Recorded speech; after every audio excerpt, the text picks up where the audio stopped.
Innal hamdalillah nahmaduhu wa nasta'inuhu wa nastaghfiruhu wa na'udzu billahi min syururi anfusina wa min sayyiati a'malina wa may yahdihillahu fala mudilla lahu wa may yudlil fala hadiya lahu. Asyhadu an la ilaha illallah wa asyhadu anna Muhammadan abduhu wa rasuluh. Allahumma shalli wa sallim ala sayyidina Muhammad wa ala alihi wa sahbihi ajmain. Amma ba'du. Baik, di sore hari ini saya dan rekan-rekan saya ingin mempresentasikan hasil diskusi kami yang berjudul 4C, yaitu Critical Thinking, Creativity, Collaboration, dan Communication. Saya sendiri Rahma Fadila. Saya Nadia Simoninas. Saya Kalita Jabria. Saya Raja Nisneni. Saya Nadia Leni. Dan saya Suleha Mustafa. Baik, selanjutnya untuk materi selanjutnya akan dijelaskan oleh Pada era globalisasi saat ini, masalah yang sering dihadapi pada proses pembelajaran yakni rendahnya keterampilan berpikir kritis. Oleh karena itu, maka diperlukan inovasi dari guru atau pendidik dalam penerapan metode pembelajaran, yakni dengan melakukan penerapan kurikulum abad 21 atau yang biasa dikenal dengan 4C. Keterampilan 4C memiliki tujuan, yakni dapat memaksimalkan kemampuan peserta didik baik dari segi pengetahuan, keterampilan, dan sikap. Penerapan keterampilan 4C pada masa kurikulum 13 dan kurikulum Merdeka memiliki perbedaan yang awalnya pendekatan pengajaran berfokus pada guru, kini pembelajaran berubah menjadi berfokus pada peserta didik atau student centers. Keterampilan 4C ini tidak hanya diterapkan pada pembelajaran umum saja, tapi juga pada pembelajaran pendidikan agama Islam dan budi pekerti. Sebab hasil dari penerapan keterampilan ini diharapkan peserta didik dapat menaklukkan segala tantangan yang kita hadapi di masa depan. Adapun bagian-bagian umum pada keterampilan 4C ini yakni yang pertama berpikir kritis atau critical thinking, yang kedua kreativitas atau creativity, yang ketiga kolaborasi atau collaboration, dan yang keempat komunikasi atau communication. Selanjutnya akan dijelaskan oleh rekan saya.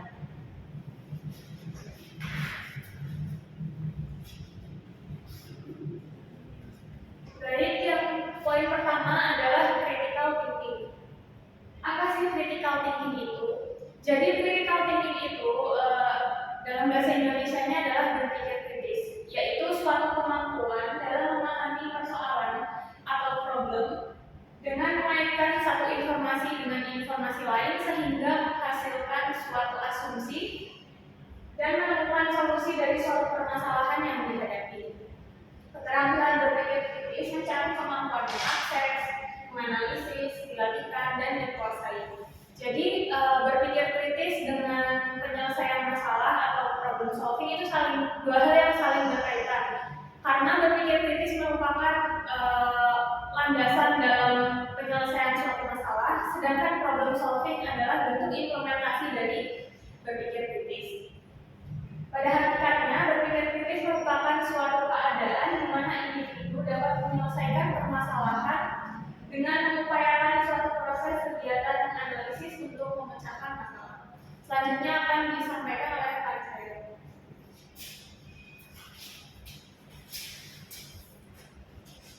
Selanjutnya, contoh critical thinking. Dalam studi kasus masalah etika dalam Islam, guru memberikan sebuah kasus yang berhubungan dengan kehidupan sehari-hari. Contoh kasusnya, seorang siswa atau peserta didik yang selalu meminta jawaban kepada peserta didik lainnya atau menyontek. Nah, apakah kita sebagai peserta didik itu diharuskan untuk memberikan jawaban atau tidak? Maka kita harus berpikir kritis. Langkah berpikir kritis.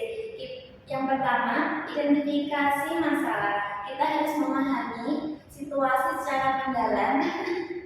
Utama, apakah tindakan menyontek atau memberikan jawaban kepada peserta didik itu diperbolehkan dalam ajaran Islam atau tidak. Yang kedua, menganalisis dalil. Peserta didik minta untuk mencari dalil dari dalam Al-Quran atau hadis yang mengenai tentang kebenaran. Yang ketiga, pertimbangan alternatif. Peserta didik diajak untuk mencari solusinya. Misalnya, kita belajar bersama sebelum ujian, lalu membuat keputusan. Setelah menganalisis berbagai dalil dan alternatif, peserta didik harus menyimpulkan apakah membantu teman dalam mencatat itu diperbolehkan atau tidak dalam ajaran Islam. Yang terakhir, refleksi.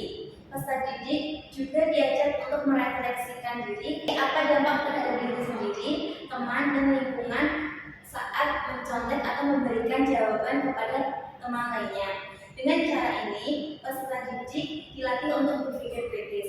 Selanjutnya akan dijelaskan oleh Mas.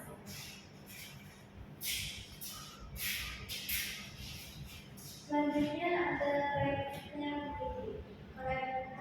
adalah kreativitas yang merujuk pada keterampilan seseorang dalam menggunakan daya imajinasi dan berbagai potensi yang muncul dari interaksi dengan ide orang lain dan lingkungan. Selanjutnya, keterampilan kreatif melibatkan kemampuan untuk menciptakan sebuah ide baru, solusi inovasi, dan melihat situasi dari sudut pandang yang unik. Nah, pendidikan kreatif ini mendorong siswa untuk berpikir di luar batas umumnya dan mampu mengembangkan kreativitas dalam menyelesaikan suatu masalah serta mendorong ekspresi diri siswa tersebut. Next, selanjutnya,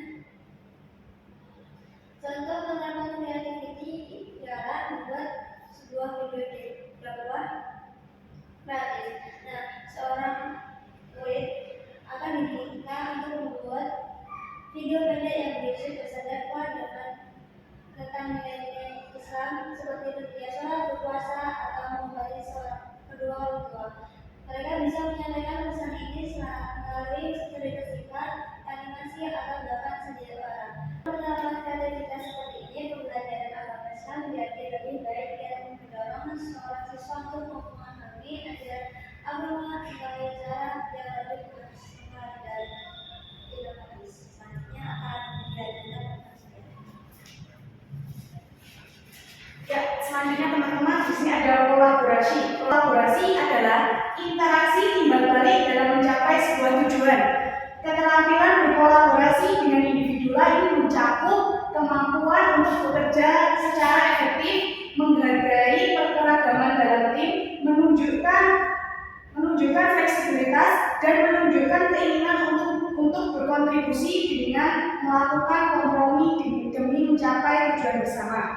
Adanya kegiatan kolaborasi mendorong individu bekerja produktif dengan orang lain, menjalankan tanggung jawab terhadap dirinya dan orang lain, menghargai perspektif yang berbeda, serta menempatkan empati pada tempatnya.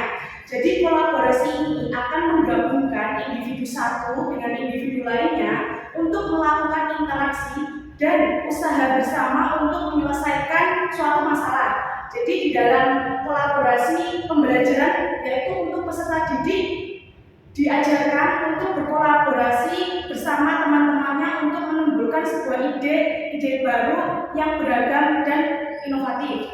Selanjutnya, contoh collaboration. Contohnya yaitu studi kasus Islami dalam kelompok. Jadi guru memberikan sebuah studi kasus yang relevan dengan kehidupan remaja seperti pergaulan di sini pergaulan Islami ya teman-teman, dan penggunaan media sosial atau lingkungan sekolah.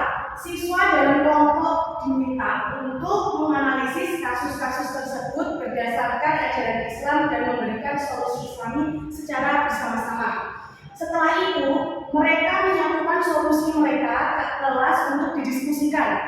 Melalui kolaborasi, siswa belajar untuk menghargai tim kerja dan membagi tugas, saling menghormati ide dan pendapat, serta memperkuat pemahaman agama Islam melalui interaksi dan kerjasama yang baik. Selanjutnya akan disampaikan oleh rekan saya. Oke, selanjutnya adalah communication. Communication atau komunikasi dapat diartikan sebagai proses mengirim dan menerima pesan dari individu ke individu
dicerna, dan dipahami dengan baik oleh serta ada umpan balik dari komunikan yaitu murid.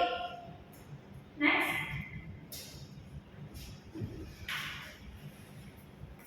Baik, selanjutnya adalah contoh communication atau komunikasi. Contohnya di sini adalah guru bisa mengadakan sesi bercerita, di mana guru itu meminta siswa untuk menceritakan kisah Nabi atau sahabat-sahabat Nabi dalam Islam.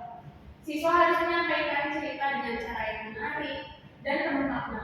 Ini meningkatkan kemampuan narasi dan juga memperkuat pemahaman agama mereka. Dengan penerapan program komunikasi ini, siswa tidak hanya belajar memahami agama secara teoritis, tetapi juga belajar bagaimana cara menyampaikan dan mengajarkan ajaran Islam dengan cara yang efektif dan interaktif. Di sini saya akan menyampaikan mengenai kesimpulannya. Jadi, keterampilan 4C sangat populer dikarenakan tujuan pendidikan saat ini mengharuskan peserta didik dapat memaksimalkan kemampuan baik dari segi pengetahuan, keterampilan, dan sikap. Adapun bagian-bagian umum pada keterampilan ini yaitu kemampuan critical thinking atau berpikir kritis, creativity atau kreativitas, dan communication atau kerjasama dalam bentuk komunikasi. Yang terakhir collaboration, yaitu kolaborasi. Penerapan keterampilan 4C di kurikulum Merdeka saat ini sangatlah penting untuk peserta didik untuk mengimplementasikan dirinya yang terampil dan kompetitif untuk masa depan di era selanjutnya.